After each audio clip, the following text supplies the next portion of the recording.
Hello, everyone, and welcome to today's webinar, our first webinar in this series on collaboration for systems change. People will be coming in at their own time, so we'll just have a few moments while we wait for folks to get comfortable. Maybe grab a cup of tea. I'm sure that's not the first time that the folks from ETP hear that gag. Get yourself comfortable. And we'll get going in a moment. While you're doing that, it would be terrific if you were able to use the chat function down the bottom. And maybe just let us know where you are today. Where are you dialing in from around the world? We know that we've got folks coming from everywhere. Don't say your lounge room, but everywhere from all over the world. So we'd love to hear about where you are while we're waiting for folks to attend. You'll be on mute as you come into the Zoom room today. And so please keep yourself on mute if you're not talking. Nice way so we don't get to hear the TV in the background, the blaring car horns, the dog or the kids as we're getting comfortable. So just keep yourself on mute unless you're talking. And we will get started in just a moment.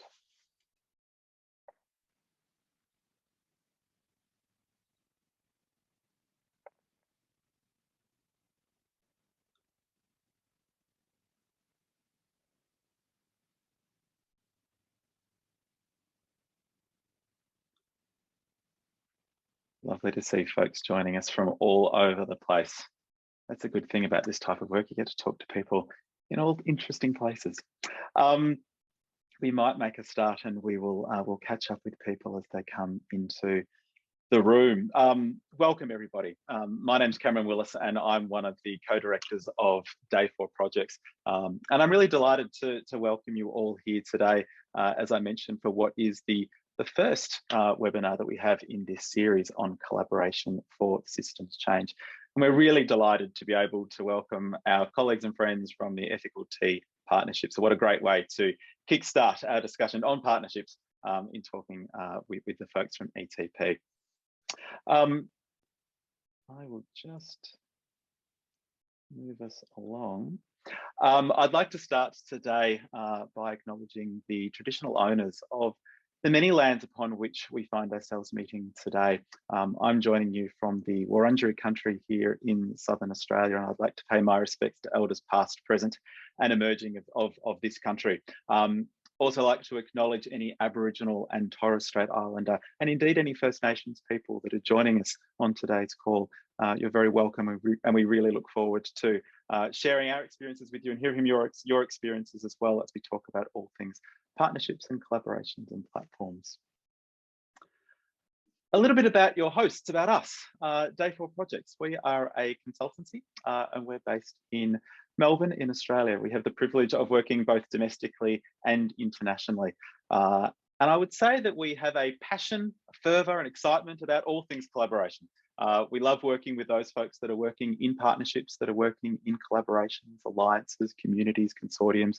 We have all sorts of different words and language to describe these types of initiatives. And so that's a focus of the work that we do. We're lucky enough to work with those that are in government, those that are in NGOs, those in civil society as well. If you'd like to know more about the work that we do, by all means, follow us at day4projects.com or on LinkedIn, or indeed reach out to us at info@day4projects.com as well. We'd love to hear from you. A little bit of an overview to set the scene for what we'll be talking about today. I'll give a little bit of a welcome to the work that we're doing, an overview of the series that we're introducing today and that will be running for the rest of the year, introduce our terrific panel of speakers that we have on today's call. We'll then have a presentation from Jenny Costelloe, who's the Executive Director of ETP, and really thrilled that Jenny's been able to join us today. A wonderful discussion with some really interesting folks, bringing all these various perspectives on partnering in the context of tea. So what an interesting thing to be exploring with folks on today's call. Lots of time for questions as well that you might have. So if you do have a question for the panel, I'd encourage you to write it down and make a note. We'll have time at the end for your questions. You can drop them into the chat function, or indeed you can raise your hand in Zoom as well and be able to find you and give you some time and space to ask your question. Our colleague Mel will be monitoring the chat function also, so she'll be able to keep track of any questions you might have as we go through today's presentations and webinar. And if you do have a tech question as well, by all means reach out to Mel as we go through the session today. A little bit about this webinar series, just to set the scene. Collaboration for systems change. This series is something new that we're launching this year. And it's really for anybody that's interested in working in collaboration, that find themselves working in collaborative initiatives, however they're called, and on complex and thorny problems. If that's you, you're in the right place. If it's not, you might have found yourself a spare hour. But it's a chance to take a bit of a deep dive into the work of people that are working in collaborations around the world, to understand what's it like to work in this collaboration, what's it like to solve these types of problems, and hopefully share some of the insights and wisdoms that we're all learning from as we work in collaboration. Some practicalities. The webinar series will be run bi-monthly via Zoom. Bi-monthly means every second month, not twice a month, as I often confuse myself. As I mentioned, it will be a bit of a deep dive into different collaborations and partnerships. So there's lots of different webinars and sessions that you can go along to where you'll hear from all sorts of different partnerships coming together. This one's a little bit different. This is really that chance to get under the skin or under the hood or whatever your metaphor is, about understanding what it's like to work in this partnership. And today we'll be talking to ETP. So a little bit different, a bit of a deep dive into the experiences of partnerships. And so each webinar will feature a different partnership. So just something to bear in mind as you're logging in and joining us. There'll be a mix of presentation, a mix of discussion, conversations, questions from the audience, questions amongst panelists as well. So it's as informal and as interactive as we make it. So we'd love you to participate, and we'd love to hear your thoughts as we move through the webinar as well. That's plenty from me. I am really delighted to be able to welcome, as I mentioned, the folks from the Ethical Tea Partnerships. We've got some terrific speakers here that each bring a different perspective about the work of the partnership. And I think that that's a really interesting thing about the lineup that we have today. So I'd love to welcome Jenny Costelloe, who's the Executive Director of ETP. We've got Tiphaine Valois, who's the Insights Manager, relatively newly appointed Insights Manager at ETP. What an exciting role. Rachid Boumnijel, who's the Head of Programs at ETP. And again, I think it's a relatively new start in the work of ETP, and delighted to have you join us today, Rachid. Jane Nyambura, joining us from Kenya, and Jane, I mean, Partnerships and Stakeholder Manager. I mean, your title says it all. I think everybody will be fascinated to hear about what you've learned and observed for ETP over the years. And finally, Dr. Anurag Priyadarshi, the Global Sustainability Manager from Tata Consumer Products, and a long-standing member of ETP, and really delighted to have you on board to bring that member perspective as well today, Anurag. I'm going to stop sharing my slides and I'm going to stop talking. And I'd love to invite Jenny Costelloe from ETP to join us and to share us a little bit about the problems that you're working on. Tea, tell us about tea, tell us about the partnership, why a partnership, what are some of the things that you're doing and some of the things that you're learning. Thanks, Jenny. Sure, Cam. Thanks for that introduction, and hi everyone, delighted to be here, and hopefully we'll be able to share just our perspective about collaboration for systems change from the world of ETP, and my colleagues and member on the panel are much better placed to do that. But what I'm going to do is start off by just saying a couple of words about ETP, what we are. We're a membership organisation. We have almost 50 member companies who come to us, invest in our membership of ETP with a view to collaborating for systems change. There's a recognition that there are issues in tea, and so it positions ETP as that convener of the energy and the finances and the focus on the challenges in tea. So in many ways, we're privileged to be that platform that brings together so many willing stakeholders. So we've got almost 50 companies operating in tea. We have operations in the 7 major tea producing origins in the world. So 3 in Africa, that's Kenya, Malawi and Rwanda, and 4 in Asia, that's India, Sri Lanka, China and Indonesia. And we have a variety of activities in those regions, and we've got one of our colleagues from the Kenya team today on the panel. So that's how we're structured. Membership organisation, 50 companies, 7 countries. There's complexity in that already. But the reason we exist is the recognition that there are challenges in tea production. And some of these issues, some of these challenges are legacy issues. We call it out, you know, the British Empire established much of the tea industry, and some of that colonial legacy exists, and initiated a structure that is creates a lot of problems for the people working in tea. There are also issues around cultural issues, so whether that's the caste of tea workers or the cultural issues around gender inequality in some of the countries. And then further added to that, we've got climate challenges, which is not specific to tea, but is being felt acutely in tea. And we've also got often widespread poverty in the countries where we're operating, because these are less developed countries. And so, you know, you bring in gender inequality, poverty, access to opportunities, the challenges in tea are enormous. And then the structure of the industry can sometimes exacerbate that. And so what we're trying to do is tackle some of those huge, big problems. So if I was to just prioritize the issues that we're addressing, it's health and safety in the workplace, it's gender and equality, housing and sanitation for tea workers and their families, incomes and livelihoods. Some of the salaries that are being paid are below what we would consider to be a living wage, or the smallholders are earning less than a living income. Climate and environment, and what I'm calling opportunity, and this is about the freedom of choice that tea workers and their families have to get out of tea if that's what they want to do, and that's often due to kind of cultural practices, language barriers, and that kind of thing. So just a few small issues that we're trying to address.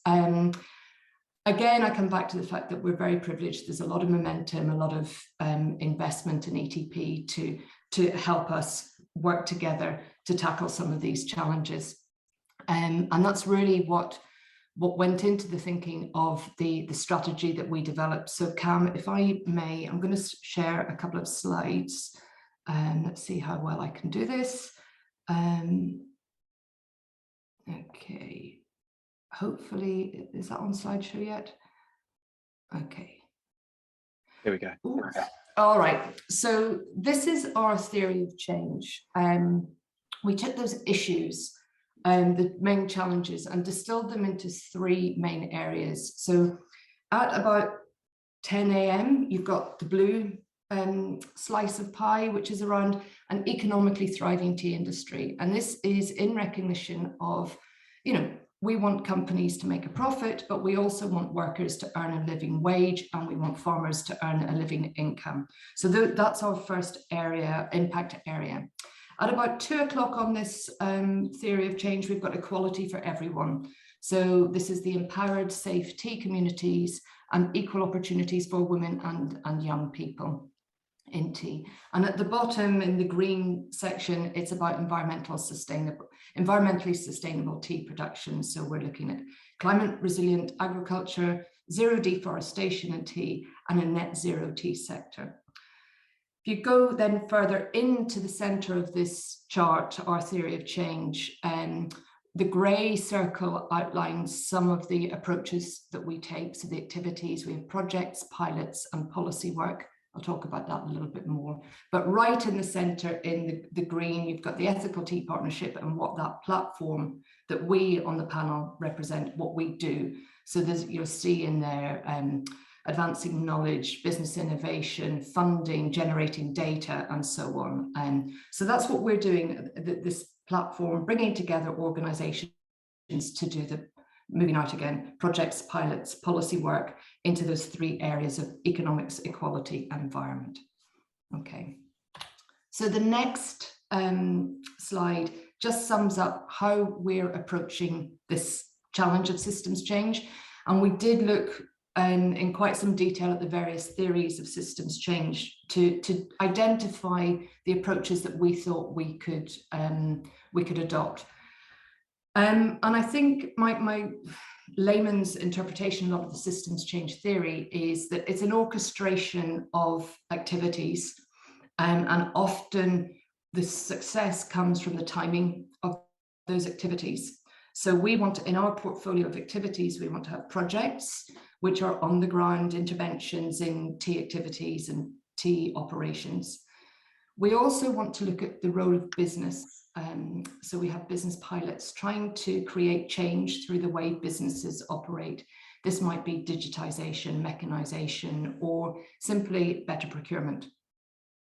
And then the final pillar in our approach to systems change is around policy work, because the legislative environment is so important in either changing or contributing towards the problems we have in tea.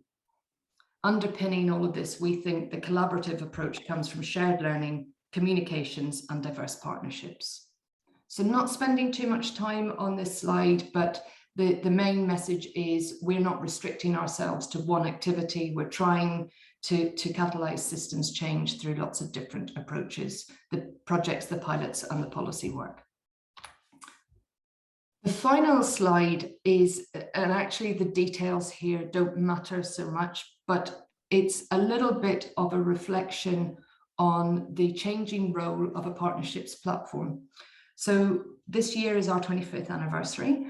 And 25 years ago, we were initiated as the tea sourcing partnership by a small group of companies who wanted to work together to address some of the issues that I've mentioned. And that then developed a kind of, that partnership established a standard which was used for auditing and checking operations in supply chains. But then it moved into more collaborative working and becoming a membership organization. And in 2013, you can see there was a conference where we convened people around the agenda of sustainable tea production. We've also then, in 2018, established a leadership group called the Global Tea Coalition. These are the CEOs of these companies who come together to really set the agenda for change. And then more recently, in the last year or two, we've worked on the strategy that I've just explained.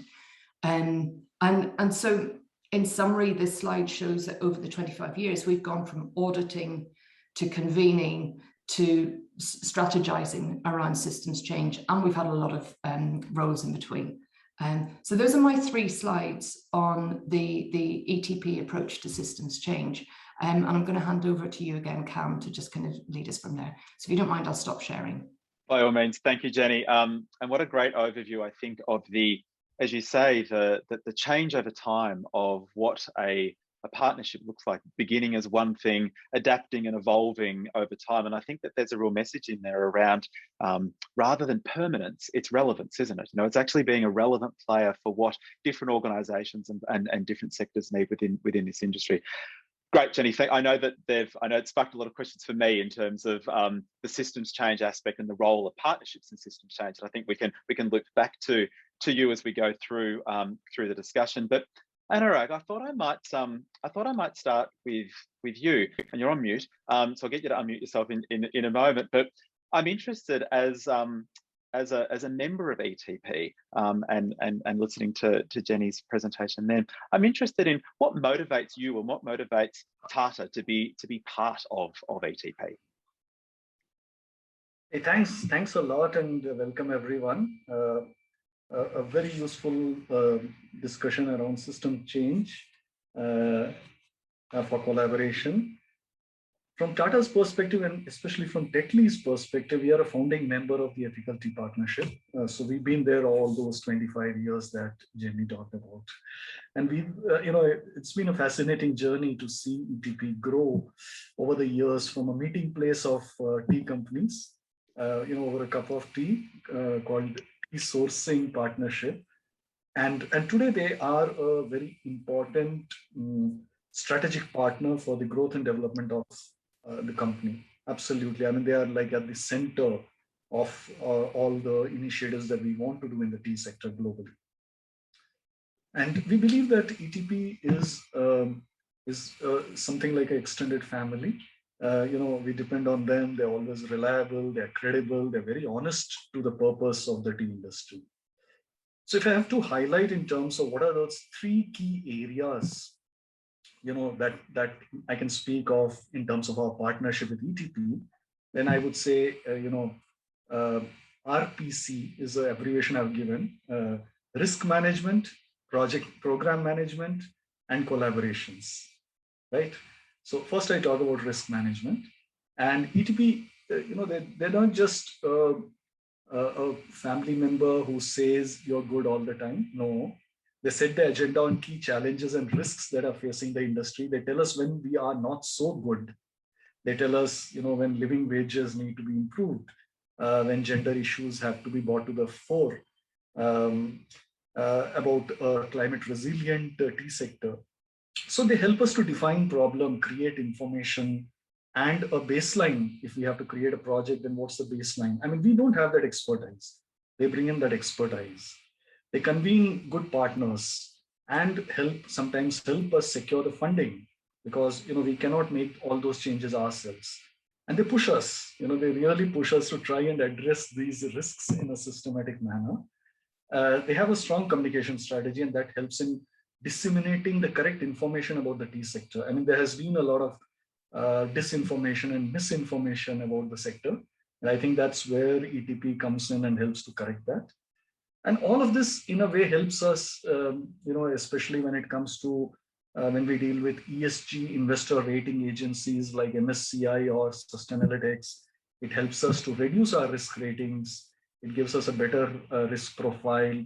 It helps us in addressing media controversies, etc.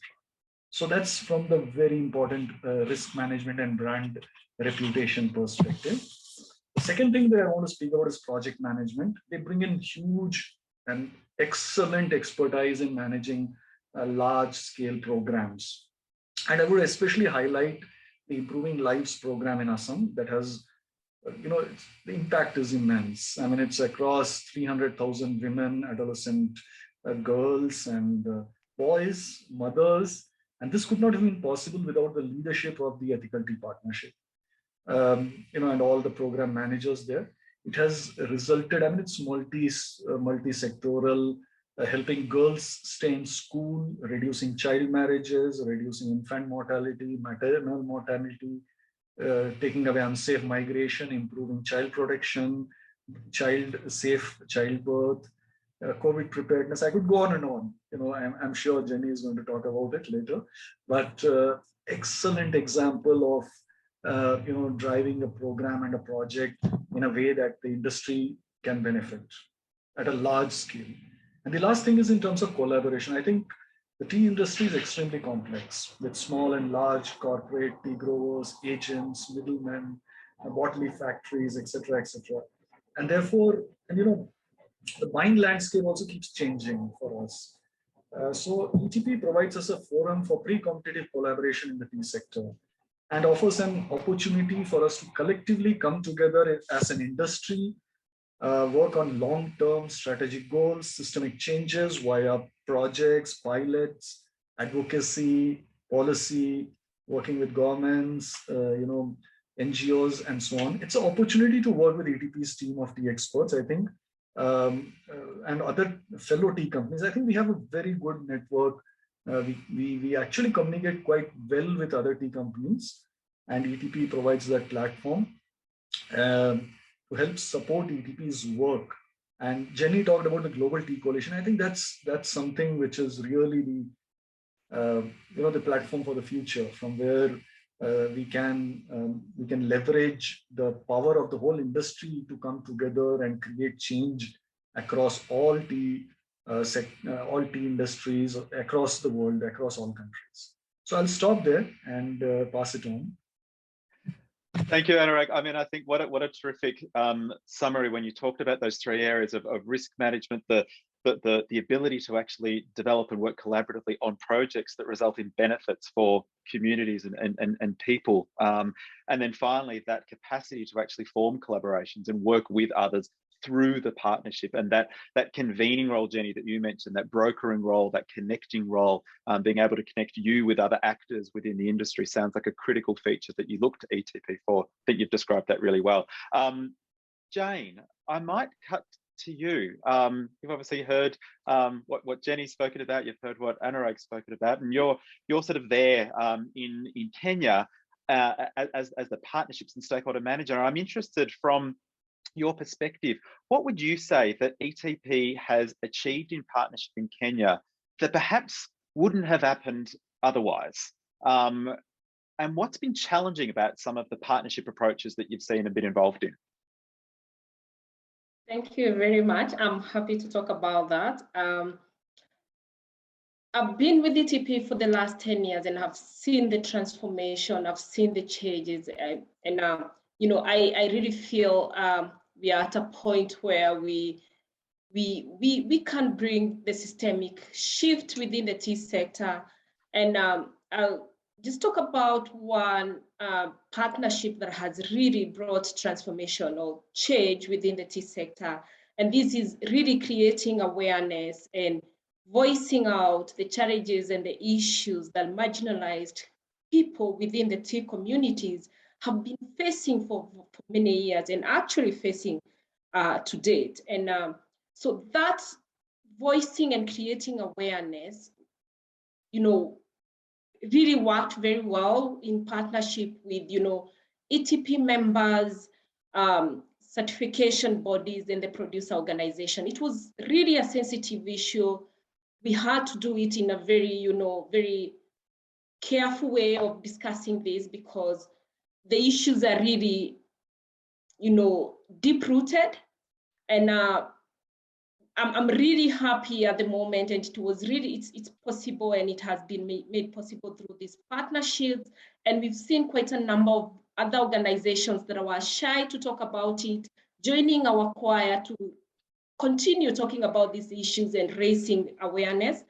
It has been a challenge. It was a challenge then. It still continues to be a challenge because these issues are systemic, really systemic and deep-rooted, and hence they need system shift so that we can see impact and the change that we all look forward to. And we know for sure that anything that needs system shift requires power and finances.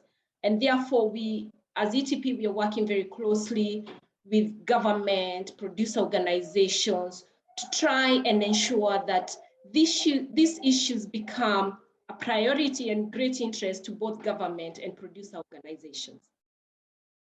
So thank you, Jane. It's a really powerful example, I think, of the value of I'll say the collective voice. There's something about the bringing together of voices that can collectively amplify and maybe cut through some of the noise that's within a community. And you actually can hear some of those issues that are critically important. And it sounds like, I just want to make sure that I've got it right, it sounds like it is the power of the partnership which is enabling that to happen.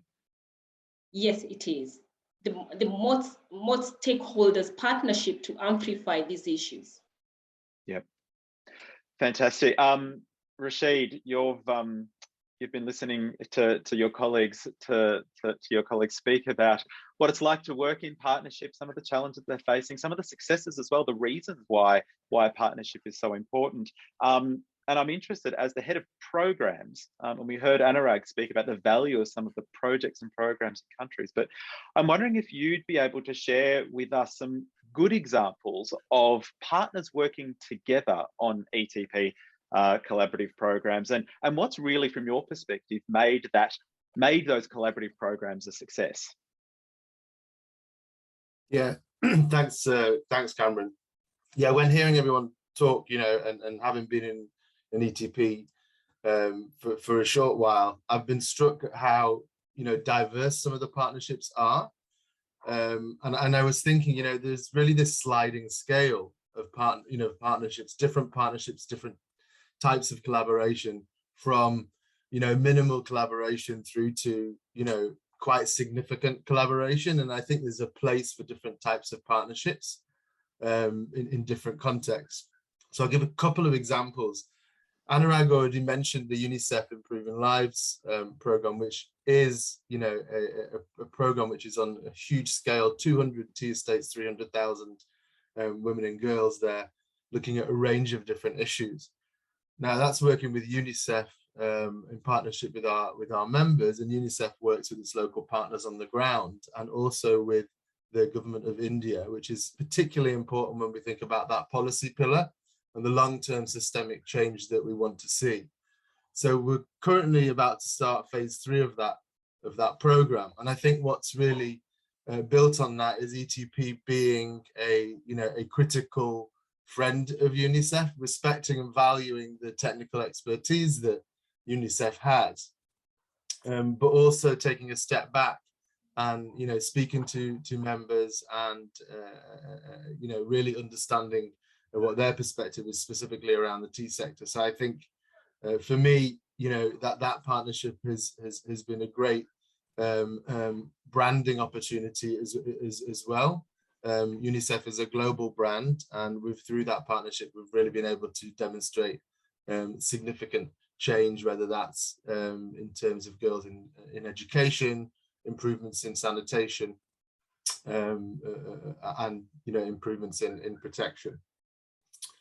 Moving on to another example in Kenya, which Jane will know very, very well, is the ActionAid program, which is focused on strengthening women's rights and addressing the needs of vulnerable workers in tea communities, including looking at income diversity opportunities. And that's a really strong partnership, which I think has been successful so far, because it really started from a place where ActionAid and ETP and members really started to discuss early on and understand the organizational culture in each of those organizations, and therefore what the opportunities and objectives they wanted to see in this project. So it feels like we've started that journey. It's in the inception phase, but it feels like we've started that well, and we've learned over time how to set up and how to work collaboratively in these multi-stakeholder partnerships. So a key thing again is, and Tiphaine will touch on this, is the learning aspect being integrated into those partnerships effectively. And moving on to the final example, which is, a really great example of the plantation community empowerment program, where essentially ETP is working in partnership with estate management and with the workers themselves through community development forums, which are essentially mini parliaments, providing them with the opportunity to identify what the key issues on estates are for them, whether that's environment equality or economics issues, and really giving them the empowering them essentially to develop action plans and to develop a dialogue with the estate management to ask for change. That's a particularly unique and valuable program for ETP, because it's really led by the community, and the participatory approach is really something that we want to embed in all of our programs in the future. It's a great overview, Rachid. One of the things that strikes me is you named this when you first started speaking, was just the multiple layers of partnership, like the multiple layers of how is partnership or collaboration being operationalized within and external to the partnership. So there's very local collaborations, there's collaborations around projects, there's collaborations at much higher levels, there's collaborations across jurisdictions and layers of government, et cetera, et cetera. So there are these fascinating ways of applying the theory and practice, I suppose, of collaboration, sort of woven through, threaded through all the work of how ETP is working. And Tiphaine, it just makes me wonder, how does somebody in your position go and make sense of this? So you are the insights manager for ETP, and I would love to hear from you. How do you go about learning about a partnership, a set of initiatives as complex and interconnected as what ETP is doing? Thanks, Cam. Yeah, that's a big question. And I think, well, as you mentioned earlier, I only joined ETP about 4 or 5 months ago. And I think for me, the first thing I wanted to know was really, what are the user requirements? My colleagues are going to smile because it's always what I asked first. Whenever we talk about data, about impact, why are we collecting this? Why are we interested? Who is needing that information and why? What is the end use of collecting that type of information for all those different stakeholders that we've mentioned before? So Anurag kind of really explained what the information needs was for the members. And I think that was, I had prepared something and it was much better what he explained. So I'll let you keep that in mind. But we also have information needs for our implementing partners. So what do they need information for to make programmatic decisions, to make project management decisions, to really understand what we are contributing towards throughout our project. We also have, as Rachid mentioned, partnership with the smallholder farmers, with tea estate workers, tea estate management, that also are forming because they are also wanting to see the same type of changing happening. So we do need to be able to provide the right type of information for each of the stakeholders and also for ourselves internally. So it's really, for me, it was really important to understand what each of the stakeholders need when it comes to data. What do they need so we can build a system that embeds all the different needs and avoid duplication of data collection as well. We're taking time away from people working when we ask questions, when we go and collect information. So we want to avoid duplication of that type of activities. And I worked a lot with my colleagues to strengthen what we're doing at project level. I think if we collect strong data at project level, we'll be able to demonstrate the impact of ETP as a partnership. And I think it was really important also to ensure that monitoring, evaluation, and learning activities are owned by all the different teams, owned by all the different members of the staff, because people need to understand that MNE is not about compliance to donor only. It's actually a project management tool. It's a tool that supports making decisions about what is working, what isn't working to achieve a specific change. And if we make the right decision when it comes to the type of data we collect, then it's only then that we will be able to change the activities that we're doing, achieve better change, and collect the right data the right way, have consistent data.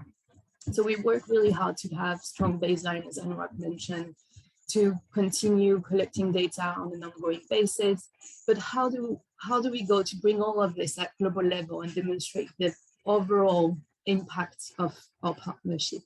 And that's where kind of, I would say, the challenge comes. So we started looking at that theory of change, and I was quite lucky when I joined ETP that it was already set up so strongly, I would say, before I joined. We're looking at different type of outcomes that we want to achieve. We are looking at, we saw in the environmentally sustainability industry, we're looking at one of the outcomes is a net zero tea sector, and how do we go for demonstrating that? So what we decided was to look at just a few indicators at global level. One value, maybe one very quantitative value that will talk to everyone. So here we decided to go for the number of tons of carbon emission that we have avoided through our project and program. This will talk to everyone, but we also want to be able to demonstrate the wide range of interventions that we're doing. So what we want to do at global level is to have the sort of framing indicator that shows a bit everything we're doing. It's also called a basket indicator. So any evidence that different stakeholders, different partners, members, tea producers, what are they doing in terms of progress towards net zero tea sector? And then have that one value that gives us a bit more information that will talk to everyone. So in terms of reporting, it can really be quite varied, so people really understand the wide scope of the activities we're doing. I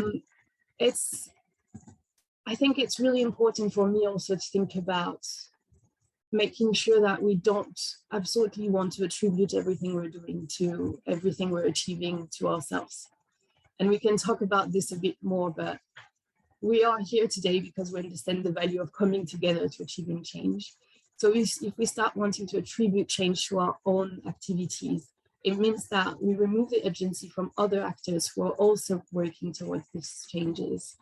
And I think it's really important to understand our contribution to this change, but to also understand that a change can only be sustainable if we only contribute to it. Because it means that if a project stops, if we have to stop for a few months before we can start a scale up, other actors are still working on this because they are also wanting to see this change. So it will continue, it will be sustainable in the long run. And I think that's something I really want to take ETP on that journey of understanding our contribution, but stepping away from really wanting to attribute what we're seeing to our work on it. But yeah, I'm happy to respond to any questions as well. I think you've described that so well, Tiphaine. I mean, as you said, your last point there about the the seeking to understand contribution rather than attribution, and recognizing, honoring, celebrating the work that so many others are doing with you, alongside you, independent of you, to pursue sort of shared visions and common aims, I think is terrific. And then your point as well about finding those, call them indicators, but finding those measures, those metrics, those things, those pieces of information in the world that people are interested in, that actually speaks to a variety of people. There'll be a handful of those, and there'll be all sorts of other things, I imagine, that you'll be tracking and measuring, but finding those things that really do start to speak to people, I think is critically important. I'm conscious of the time. We've got time for questions from folks on the call. So by all means, if you do have a question for the panel, please do raise your hand and jump in there and ask your question. But I might also open it up to the panel. And panelists, do you have questions of each other? Your work together at ETP in various ways. I'm wondering if there's a question you've always wanted to ask one of your fellow ETPers. So I'll open it up to you as well. I'm going to ask Jane a question, Cam, just whilst we're waiting for the audience to submit questions. Please do. Jane, one of the things that I keep on hearing is the challenge of the change in people. When you set up a partnership, it's theoretically between organisations, but then someone changes and that partnership falls over. And one of the reasons we enjoy having you as a colleague is because you are the person who creates partnerships. How can we make sure the partnerships that we have withstand change in people?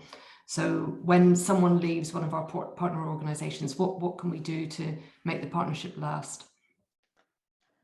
Thank you, Jenny. For sure, yeah, quite a number of partnerships fall off when, you have people leaving. And I think this depends again on the approaches that we apply or we use, or the approaches that we have. And I think what we are doing well nowadays is that we are using, or we are focusing more on community participatory approaches rather than having a buy-in from an individual and then the individual drives the change. It's more of the community and the people who need the change, the people who need the change, really understanding why they need the change, what the challenges are, and taking responsibility to drive the change. And that way you have very strong partnerships. Even when you have individuals leaving, then the partnership continues because of the approach. So it's more of the approach, and make sure that you bring everyone on board, understands, and take responsibility of driving it forward towards the system change that we all envision. Well said, Jane. Other questions? I mean, Jane, you're well within your right to ask any of your other ETPs a question, but other questions either from the panel or from folks that are dialing in on the call today.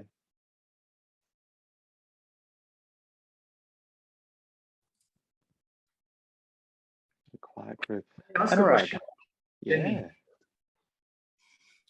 Jenny, how do you see ETP and the Global Tea Coalition evolving to 2030? What would you like to see happen by then? And what do you expect from companies like us? Just a small question, Anurag.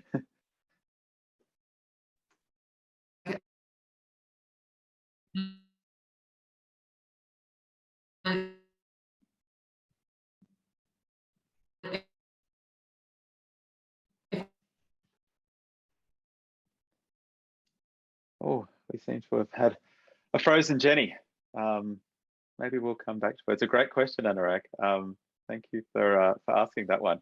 While we're waiting on Jenny to unfreeze herself, I wonder if there's other questions. Tiphaine or Rachid, do you have a question for each other or for somebody else on the panel?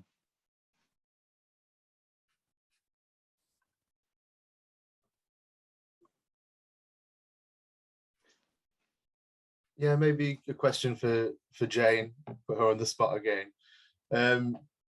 We've been working quite a lot on the ActionAid partnership, and I think it's dealing with some quite thorny and sensitive issues.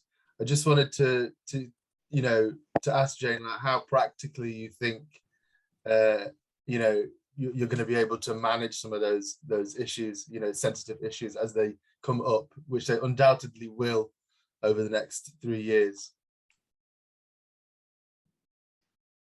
Yeah, thank you, Rachid. As I said, these are deep-rooted issues, very, very systemic, and we require, you know, like that systemic or system shift.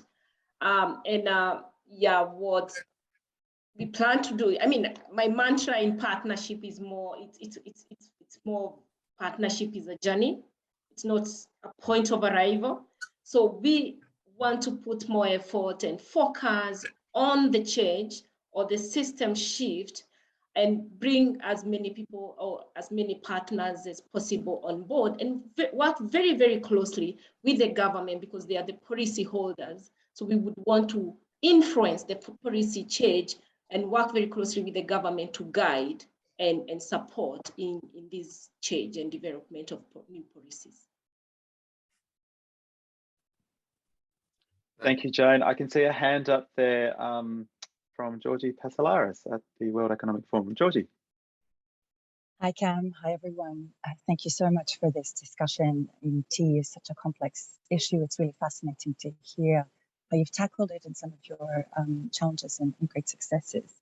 I work at the forum leading on impact measurement and management, and one of our big sticking points is how to operationalize this stuff. So I'm actually curious if anyone has any reflections on how do you track progress? How do you inspire your partners and colleagues to share information with you? Because often the data collection is a sticky piece. How do you align with them on what indicators, what metrics, what tools, how often? Yeah, just any sort of insights on the actual practicalities of data collection. It's a great question, Georgie. Tiphaine, I think that's probably squarely in your court to start with. Yeah. Thank you, Georgie. No, very interesting and very, very good point here.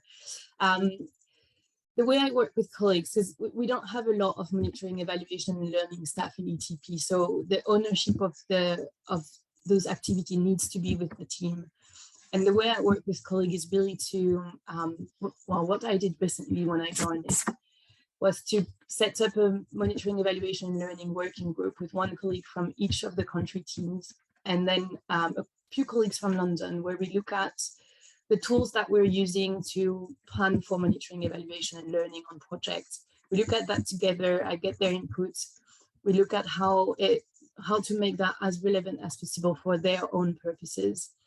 And then I do work a lot with the teams to set up those indicators, those plans, those methodologies together, and to make sure that what we're setting up is relevant for them, but also is useful for them. So it's a lot of workshop discussions. It's a lot of making sure that if they find an indicator isn't really relevant, or maybe will be too complicated to measure, then we think about it and they come up with something that is more relevant for themselves. So it's really giving them that opportunity to own that process.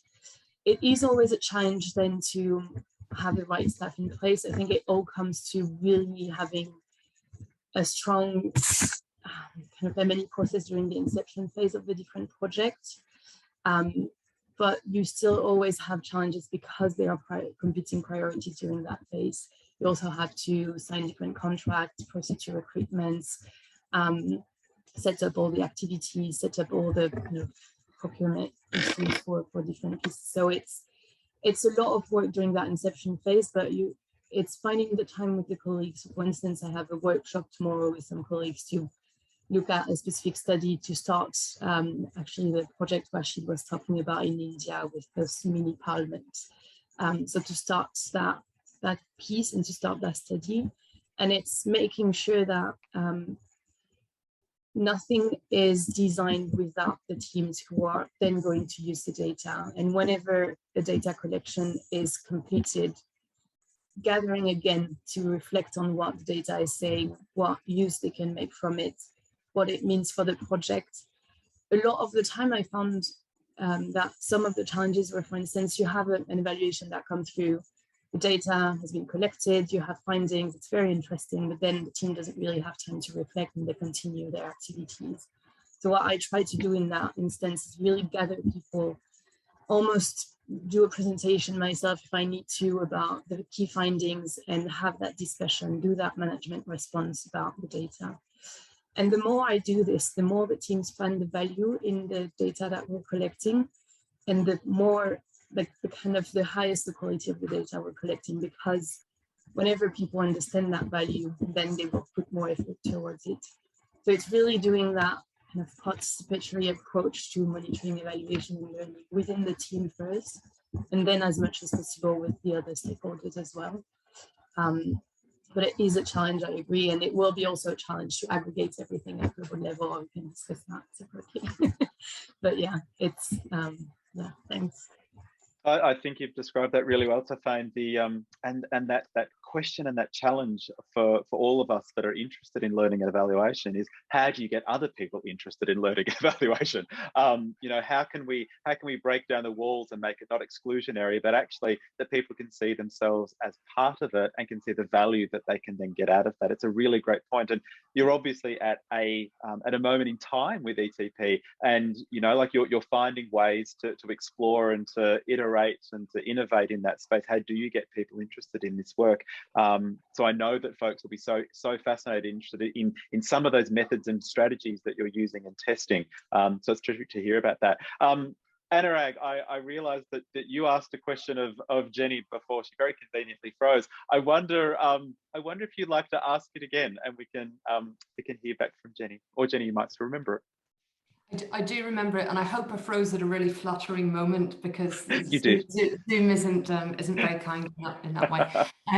Anurag, thank you for the question. I think what I want to see as we move towards 2030, I think there are two main things that we need to see at ETP. One is wider collaboration in the sector, and it's really, if I can try and describe this in terms of verticals and horizontals.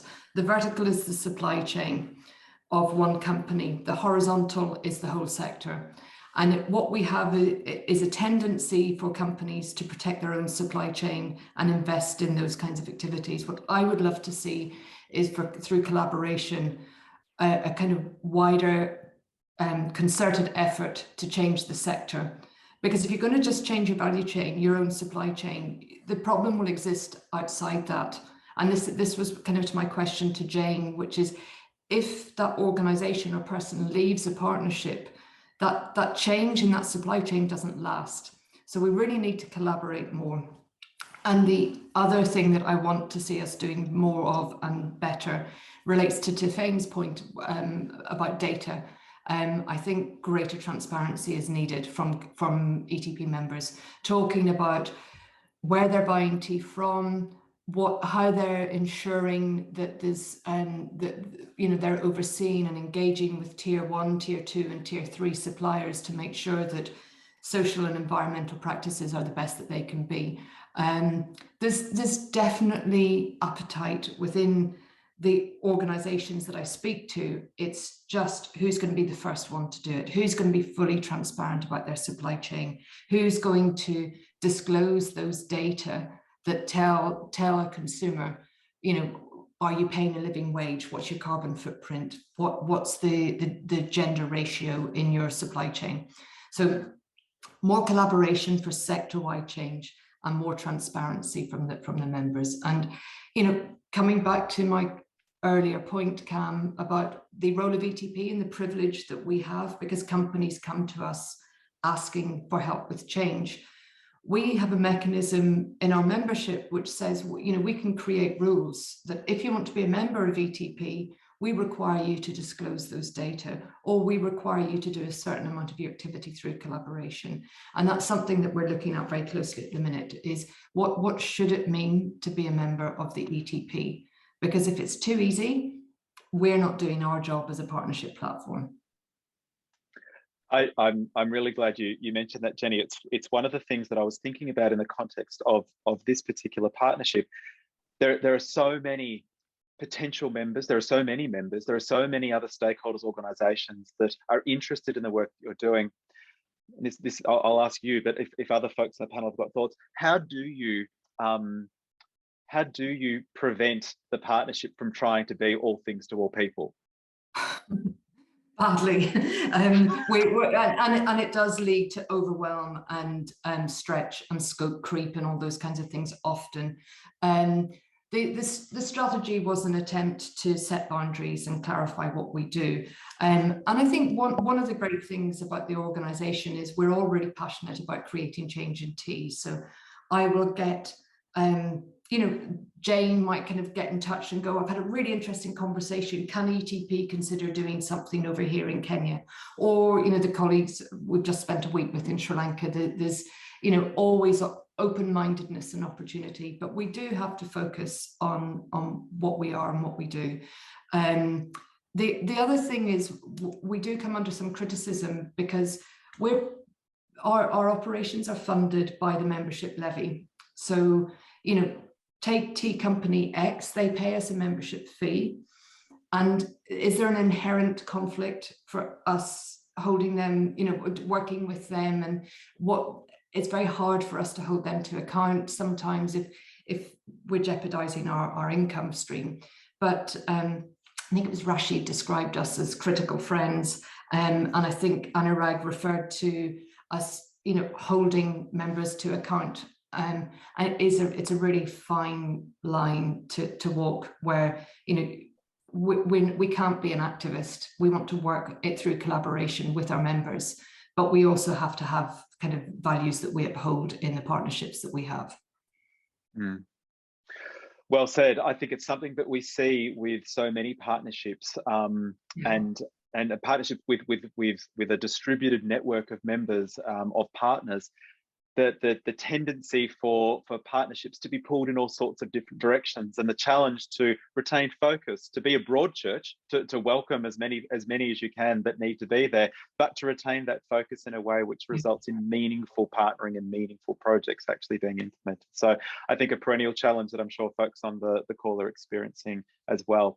I'm conscious of the time. We're nearly at the top of the hour. One last question, I suppose, and Anurag, we started with you, so I'm going to finish with you. I wonder if you had sort of one piece of advice for folks that are working in partnerships, one piece of advice around what does it take to build a really successful and effective partnership. Would love to hear your parting thoughts. So I would say that to make partnerships successful, I think it's important to have a good, trustful relationships. Mm-hmm. That's the first thing. The second thing is that partnerships have to be, these are long-term commitments. I mean, you cannot think of making changes in a year or 2 years. We are talking about systemic changes, definitely long-term, absolutely 5 years and beyond. So we come together with good partners, commit to funding, commit to working together for 5 years and beyond to be able to make those systemic changes. I think also because, you know, and this is actually the strength of ETP. We're talking about deep-rooted, complex sustainability issues requiring multi-stakeholder collaborations across geographies and cultures, multi-sectoral impacts. So all of that absolutely within the forte of ETP, and I think partnerships at the center of all of it. So thank you. Wonderful, thank you. Look, and you kept to time beautifully. I'd like to thank all of our panelists today for joining us. It was a thoroughly enjoyable and interesting journey into your partnership. Thank you for being so open and candid and sharing your experiences. Much appreciated. Thanks to everybody for coming along today. Know that it's a funny time for people depending on where they are in the world, so appreciate you taking the time to come and join us today. As I mentioned at the top of the hour, this webinar series will be run every second month, so we look forward to welcoming you back in April, and we'll let you know what the exciting topic of what that webinar will be closer to the date. Thank you everybody, lovely session, and enjoy the rest of your days.